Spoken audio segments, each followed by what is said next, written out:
இப்ப தமிழகத்துல நடந்து கொண்டிருப்பது மௌன புரட்சி. ஒரு நாள் இந்த நிலைமைக்கெல்லாம் மாறுதல் உண்டு, அந்த மாறுதலை செய்வதற்கு தேர்தல் உண்டு அப்படின்னு தீபத்தூண்ல கார்த்திகை தீபம் ஏற்ற சொன்னோம். ஆனால் திமுக ஏற்றி வைத்திருப்பது இந்தியா முழுக்க நெருப்பு.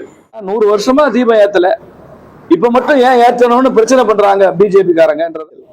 நெருப்பை பற்ற வைத்தது திமுக. இதற்கு அவங்க அரசியல்ல விலை கொடுப்பாங்க. கருணாநிதிக்கு பாரத ரத்னா கொடுக்கறது பெருமையா நடக்கிறாங்க. தமிழ்நாடு ரத்னா ஒரு பட்டத்தை உருவாக்கி திராவிட ரத்னான்னு கொடுக்க வேண்டிய ஈவேரா பத்தி உள்ளூர்காரங்க என்ன சொல்றாங்கன்னு ஈரோட்ல போய் கேட்டு பாருங்க. கருணாநிதியை பத்தி உள்ளூர்காரங்க என்ன சொல்றாங்கன்னு திருவாரூர்ல போய் கேட்டு பாருங்க. அப்ப தெரியும் வயசு. இந்த கோபாலபுரத்துல போய் கலைஞரை பத்தி கருத்து கேட்டு பாருங்க. அப்படிலாம் எதுவும் இல்லைங்க. மக்கள் ஒட்டுமொத்தமாக மலை உச்சியில திருப்பரங்குன்றத்துல தீபத்தூண்ல கார்த்திகை தீபம் ஏற்றப்பட வேண்டும் என்று விரும்புகிறார்கள். அரசின் கெடுபிடி. என்னைக்குமே மக்கள் ஒரு அரசாங்கம் கெடுபிடியாக அடக்குமுறைகளை கையாளும் போது அமைதியா தான் இருப்பாங்க. இப்ப தமிழகத்துல நடந்து கொண்டிருப்பது மௌன புரட்சி.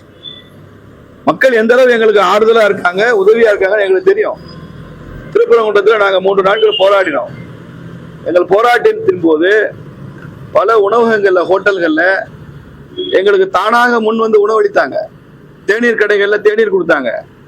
போலீசினுடைய கெடுபிடியில நாங்கெல்லாம் கூட்டம் களைய வேண்டும் என்பதற்காக இரவு 8 மணி 9 மணிக்கு கடைகளை மூட சொல்லியும் கூட பல உணவகங்கள் தேநீர் கடைகள் திறந்து வைத்திருந்து அவங்க தொண்டர்களுக்காக தேநீர் வழங்கினாங்க. இதுல மக்கள் ஆதரவு இல்லையா? வயதான பெண்கள் உட்பட பலரும் வழி அனுப்பி வச்சாங்க. நாங்க கைது செய்யப்பட்டு காவல்துறை வாகனத்துல எங்கள் மாநில தலைவர் ஏற்றப்பட்டு ராஜாண்ணன் போன்றவர் ஏற்றப்பட்டு போகும்போதெல்லாம் சுற்றி உள்ள பொதுமக்கள் வந்து கை கொடுக்குனாங்க.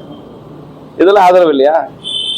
சும்மா ஏதாவது கதை சொல்லிட்டு போறது உள்ளூர் மக்கள் ஆதரவு இல்லை. இப்படிதான் அயோத்தியில ராமர் கோயில் கட்டுறதுக்கு உள்ளூர் மக்கள் ஆதரவு இல்லைன்னாங்க. உள்ளூர் மக்கள் ஆதரவு இல்லையாங்க? பிரவாகம் எடுத்து வெளிகிறது உள்ளூர் மக்களுடைய ஆதரவு. தமிழகத்துல நடந்து கொண்டிருப்பது மௌன புரட்சி. எம்ஜிஆர் பாடியிருக்காரு ஒரு பழைய சினிமா, நேற்று இன்று நாளை அப்படின்னு ஒரு படம்.